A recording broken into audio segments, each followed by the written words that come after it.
True Crime Never Sleeps podcast. I'm your host, Larry Least. Today we're continuing our series, Shit on a Luck. This time we're talking about the eventual capture of Dr. Death. First, we'd like to thank our sponsor, Hunt a Killer. Hunt a Killer is an immersive murder mystery game told over the course of 6 episodes or boxes. Each box is filled with different clues and physical items such as autopsy reports, witness statements, and more. You use these clues to solve the ongoing murder mystery. In the final episode, you'll be able to catch the killer. If you're interested in Hunt a Killer, visit huntakiller.com and use promo code TCNS for 20% off your first box. And now let's get on with our story. With his gray beard and spectacles, Dr. Harold Shipman was an unassuming man, living in the small suburban English town of Hyde, just east of Manchester. No one could have guessed he would go on to be known as Dr. Death, after his insidious methodology of murder. He was convicted of murdering 15 of his patients, but authorities estimate it's more likely he killed between 200 to 260 people between 1971 and 1998, making him Britain's most prolific mass murderer to this day.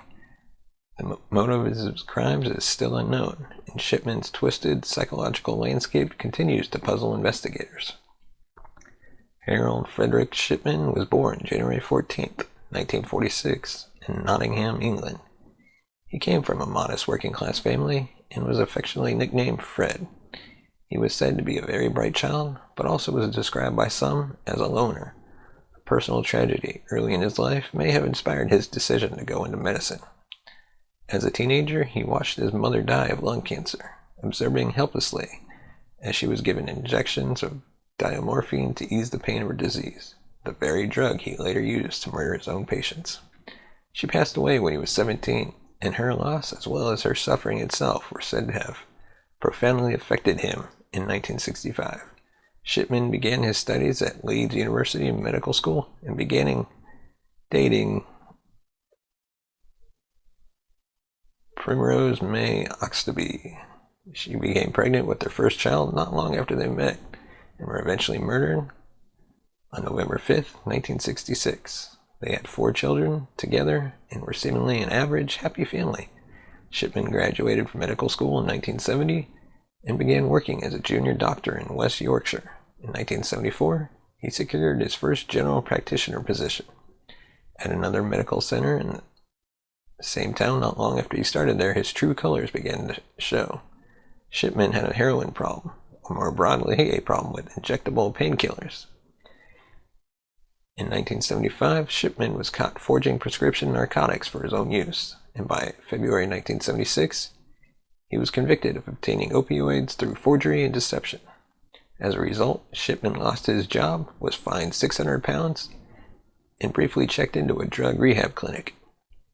However, he was never officially penalized by the General Medical Council, the official body that regulates medical practitioners in the UK. Rather, they only wrote him a warning letter. Because of this, his later employers were never told about his prior conviction or any of his other issues. By 1977, Shipman was back practicing again as a general practitioner at a medical center in Hyde, the town where the majority of his murders would take place. That's not to say Dr. Death had not yet begun indulging in his other vice. As early as March 1975, around the time he was caught abusing painkillers, experts believed he killed his first alleged victim while on the job. Her name was Eva Lyons, and she was killed the night before her 71st birthday. In 1985, the police looked into the suspicious murder and possible murder of one of his patients, but nothing ever came of it. By the 1980s, Shipman had become a respected doctor and member of the Hyde community. In 1992, Shipman established his own private practice in family medicine. The independence and lack of oversight afforded him more opportunity to commit his crimes, though by this point he had already killed over 70 people. At the time he was caught, he had over 3,000 registered patients, and his reputation with them was so solid, many were unable to believe he was a murderer. However, not everyone was as quick to absolve him. Others pointed out that he had few close friends and described him as aggressive, conceited, and arrogant. Reportedly, he could be hateful to any person he considered his intellectual inferior. Shipman would make house calls and in the majority of cases killed patients using a lethal injection of diamorphine, the pharmaceutical name of heroin, in their own homes. The nature of the murder meant Shipman watched them die relatively quickly. Hiding in plain sight, Shipman was known to prey mostly upon his elderly patients.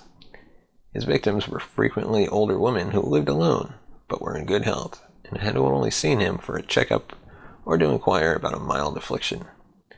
Of his victims, 171 were women, 44 were men.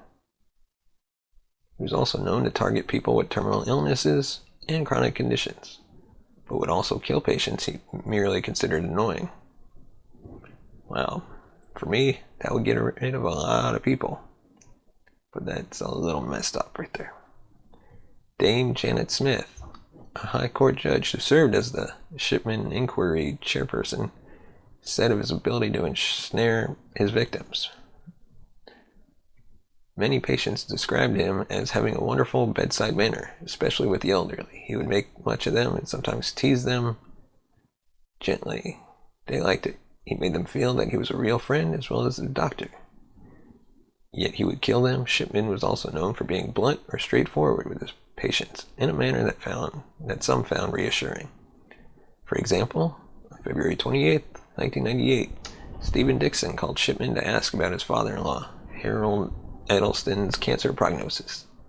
Dixon later reported that Shipman said of the patient's life expectancy, "I wouldn't buy him any Easter eggs." 4 days later, Edelston became one of Shipman's murder victims, which was sudden, but was not questioned given the dire prognosis the doctor had reported. Shipman had several methods by which he managed to hoard massive amounts of diamorphine. Drugs of this nature are generally highly regulated and controlled, but somehow, through failures in the system and Shipman's own ingenuity, he managed to evade detection by his own colleagues and the authorities for over 20 years. In some cases, he was able to call in false prescriptions and also steal drugs from his cancer patients. One investigatory report found that between 92 and 98, Shipman had managed to illegally obtain over 24,000 milligrams of diamorphine, an amount capable of killing at least 720 people. After the patient was killed, he usually would persuade their grieving family that an autopsy was not necessary, giving them a passable explanation for the unexpected death. Dame Janet described that Shipman had become a plausible and accomplished liar, a true testament to his skill because the excuses her investigation uncovered were ridiculous. She explains some of his descriptions of sudden death are breathtaking, such as, "I turned around to get my stethoscope out of my bag, and she just collapsed and died. I was telephoning for an ambulance and she gave one cough. When I turned around, I could see that she had died. She just died while I was examining her." Shipman seemed to have a variety of rhetorical tactics he used to gaslight his patients and their families into respecting his authority. For example, after he murdered many in April 1997, he explained icily to Coots' son and daughter-in-law, "Well, I don't believe in keeping them going." In almost all the cases, Shipman signed the victim's death certificate with their cause of death, which was then followed by the victim's cremation, an end also likely to have been by the doctor's design. Any evidence turned to inscrutable ash. Unbelievably, 2 other doctors were meant to confirm the cause of death and check all documentation before cremation occurred, meaning the murder slipped through a lot of hands along the way. There would be periods of time where the killings would temporarily cease, generally when he became afraid of finally being caught.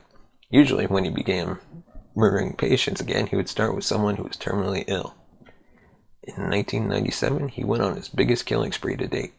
He had committed 37 murders that year alone, and there was no sign of slowing down. From her investigation, Dame Janet hypothesized it may be during these later years that Shipman was virtually out of control. It is typical of addictive behavior that the subject needs more and more opportunities to feed the addiction.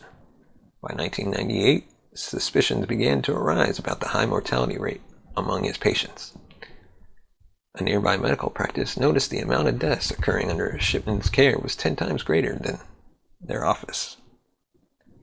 They reported their concerns to the local coroner, who got the Greater Manchester Police involved. However, at the time, investigators failed to do even the most basic of background checks. They didn't look up the doctor's criminal record or check with the medical board for his history. They asked the local health authority to check patient records for irregularities, but the medical advisor couldn't know the doctor regularly added false ailments to his patient's charts to match his story. Nothing came from the investigation, and Shipman had 3 more months of freedom to carry out at least 3 more murders before he was finally caught. While Shipman was never motivated by wealth, ironically, it was a sloppy moment of greed that ended up getting him caught. On June 24th, 1998, Shipman arrived at the quaint cottage belonging to Kathleen Grundy, a former mayor of Hyde. The 81-year-old woman was fit and in excellent health and was expecting a routine blood test, when she was instead given a lethal injection of narcotic painkillers. On her death certificate, he certified her cause of death to be old age and checked off the box that she should be cremated. However, he lied about one more official document, one he could not so easily explain. Shipman had forged Grundy's will to say that she had left him her entire estate, nearly £400,000, which was a startling revelation to her next of kin. Grundy's daughter, Angela Woodruff, who happened to be a lawyer, immediately suspected foul play. She began to look into the doctor's history, at which point his lies became very clear. Shipman was a master of murder, but he was a novice at forgery. He not only left a fingerprint on the fake, he had also used his personal typewriter, which was missing the letter key that made tracing it back to him incredibly easy. Woodruff made sure her mother was buried rather than cremated. And by August 1st, 1998, Kathleen Grundy's body was exhumed for testing, and evidence of the medical-grade heroin was found in her muscle tissue.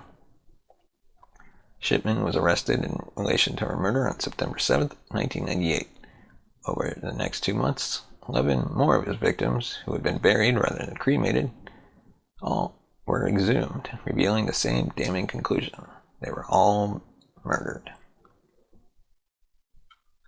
In 2000, Harold Shipman was convicted of forging Kathleen Grundy's will, as well as for committing 15 murders that took place between 1995 and 1998, in which the patients had all died by lethal injection of diamorphine. Obviously, these deaths were a tiny fraction of his actual kill count. In the 2-year investigation that followed, some estimated the number is as high as 260. Shipman was sentenced to 15 consecutive life terms without opportunity for parole. He never did admit his guilt, nor did he provide any evidence of his motive, leaving experts and investigators to theorize about his senseless killing.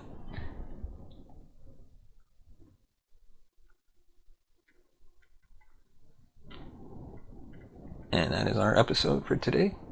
Let us know your thoughts on this case by leaving us a comment in the comment section. Be sure to hit the subscribe button, give us a thumbs up if you like the video, and of course, share this video with your friends. And you can send us a tweet at TrueCrimeNS, or find us on Instagram at True Crime Never Sleeps Podcast. Thank you, and we'll see you tomorrow.